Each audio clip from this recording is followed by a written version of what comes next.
Okay, chapter 26, The Field Trip of Doom. Bright sunshine lit up Monday morning. The blue sky was like a giant billboard that read, "Perfect day for field trip of doom." For a moment when she first woke, Ava had thought about being sick. When she was anxious, the journey from nervous, queasy stomach to actually vomiting was a short one. She was already halfway there, and if she threw up, she'd have to stay home. But then Mom would cancel her appointment. That couldn't happen. Mom had to go to the doctor, which meant Ava had to go on the field trip. So she left for school early and didn't wait for Sophia. Ava dropped her saxophone off in the band room, turned her permission slip in at the office, and headed to the cafeteria, where Mr. Avery was taking attendance. When he finished calling names, he said, "Okay, you can head out to the bus now." Ava didn't bother looking for Sophia. Sophia was probably still mad, and Ava knew she had to do this on her own anyway. She marched out the cafeteria door, eyes straight ahead, like a soldier marching into battle. She had a plan. Ava had read online that the adventure course had a policy. If you fell off a course and ended up dangling by your harness, you couldn't get yourself back up. They'd send somebody to rescue you. And once you got rescued, you were done for the day.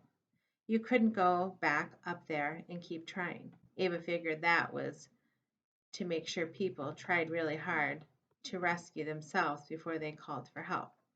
But it didn't matter why the course had the policy. All that mattered was that you were done for the day and if you got stuck and got rescued. Nobody could bully you into trying again because you weren't allowed anyway. Ava didn't give Sophia a chance to not sit with her on the bus. Ava took the first open seat next to Amy, who was already playing some game on her phone and didn't even look up. Perfect. Ava pulled out her book.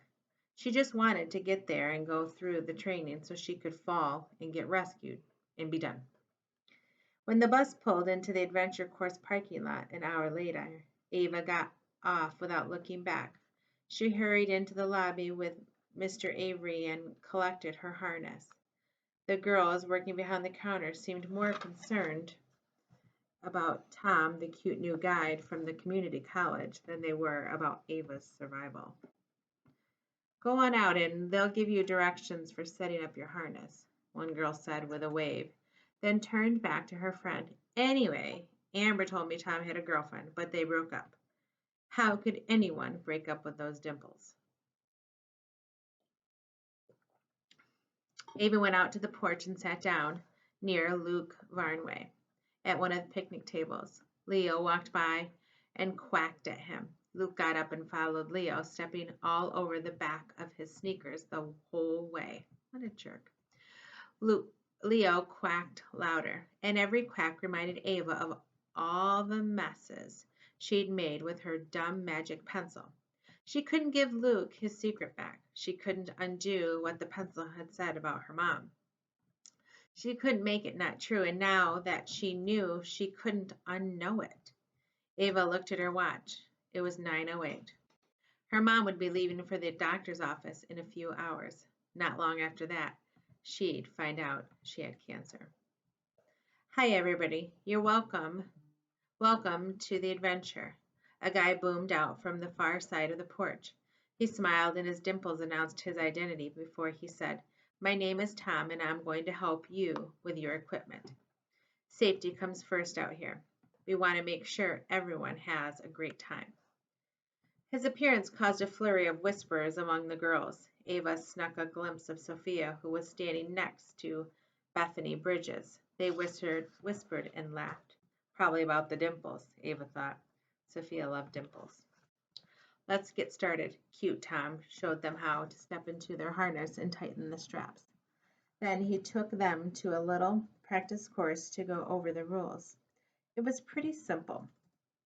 There were 2 safety straps with clips attached to your harness. You always had to keep at least one of them hooked into something when you were up in the trees. That way, if you fell, you'd have one to catch yourself. So when you moved from one platform to another, you'd unhook one clip and hook it to the other new safety line. Then go back and unhook the second one and move that, always attached. You'll go through a safety demo now and show me that you were listening, Cute Tom said. A few of the girls near him giggled. They'd obviously been looking more than listening, but they lined up on the edge of the course. Ava got in line too. When it was her turn to get her equipment checked and demonstrate her clipping and unclipping skills on the practice course, Cute Tom tugged on her safety lines and nodded. All right, try out this tightrope and show me you'll be able to do the safety up in the trees. Remember, you're on your own up there. Ava looked at him. Aren't there guides on the platform with us? Cute Tom shook his head. We don't have guides for every platform, so we spread out on the ground and keep a close eye on everyone from here. That's why you practice before you go up. Don't worry. We'll holler if we see you forgetting something. Ready? Ava climbed the ladder, clipping and unclipping and clipping herself in all the way up. Jason and Becca Case were already at the top, attaching to a safety line over the wooden platform. Jason went first, sauntering across the tightrope as if it were a foot wide instead of a half an inch. Cute Tom had said it was fine to grab the red safety line, then ran over the rope since it was good to use for balance, but Jason barely touched it. You make it look too easy, Becca said, laughing. She started out more slowly. Go ahead, Cute Tom called up from the platform where Ava was waiting. Ava's stomach dropped out from under her. Go on the tightrope at the same time as somebody else? What if Becca jiggled it? Ava unclipped one safety line and moved it ahead. Then she moved the second line. She put a tentative foot on the rope but kept her weight on the wooden platform. She could feel the line vibrating with every step Becca took.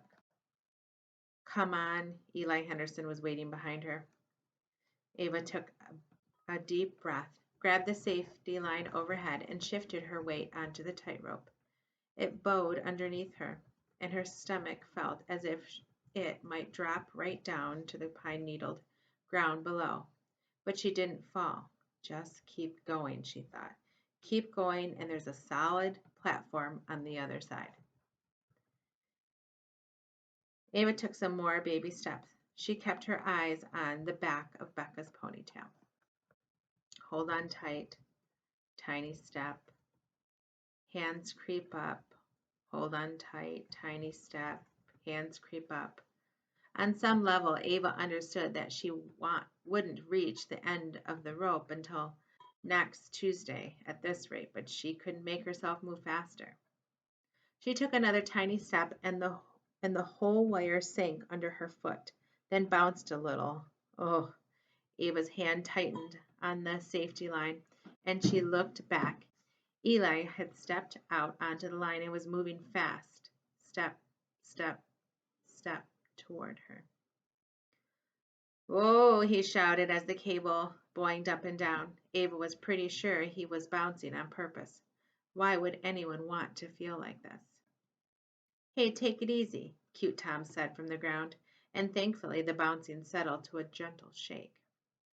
While you guys are up there, I want to demonstrate something, okay? Somebody fall for me. Fall? Ava was already shaking, even though the thought of falling made her cling to the safety line for all she was worth. When she did that, the safety line dipped from her weight, and she lost her balance. She panicked and kicked at the tightrope to try to catch herself, and then it was gone, and she was dangling by her arms, kicking in the cool fall air. Ava would have screamed if she'd been able, but her heart was thumping so wildly she couldn't even suck in a breath. Great, now just let go, Cute Tom called. No way was Ava letting go. Her finger tightened around the safety line, but it was cutting into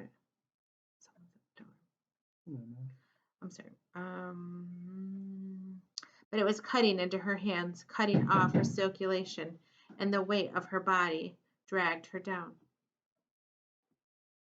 Her fingers were slipping. She couldn't breathe. She was starting to see spots, purple and green, and black spots in front of her eyes. And the next thing she knew, the safety line slipped from her sweaty hands and she fell. Before she even had time to think no, she felt a tug around her middle and her legs. The harness had caught her. She was dangling in midair. Perfect, Cute Tom said, pointing to her. See how the harness catches you? It's like those little kids' swings in the park, Becca said from the safety of her wooden platform. It was, Ava realized. She was just starting to breathe again. Now that she understood she wasn't dead or bleeding, just hanging, swinging by the harness strapped around her hips. Okay, Cute Tom said, stepping up to Ava. If you were out on the real course now, you'd need to pull yourself back up to keep going. But that tires your arms. And since you helped me out with the demonstration, you get to cheat a little. He pulled over a small step ladder and helped Ava find her footing. Climb back up to the line now, and you can finish.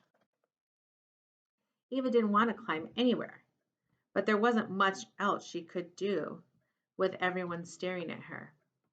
They all thought she'd fallen on purpose as a volunteer, so she climbed back up onto that awful rope and clung to the safety line as she baby-stepped her way to the platform and ladder on the other side.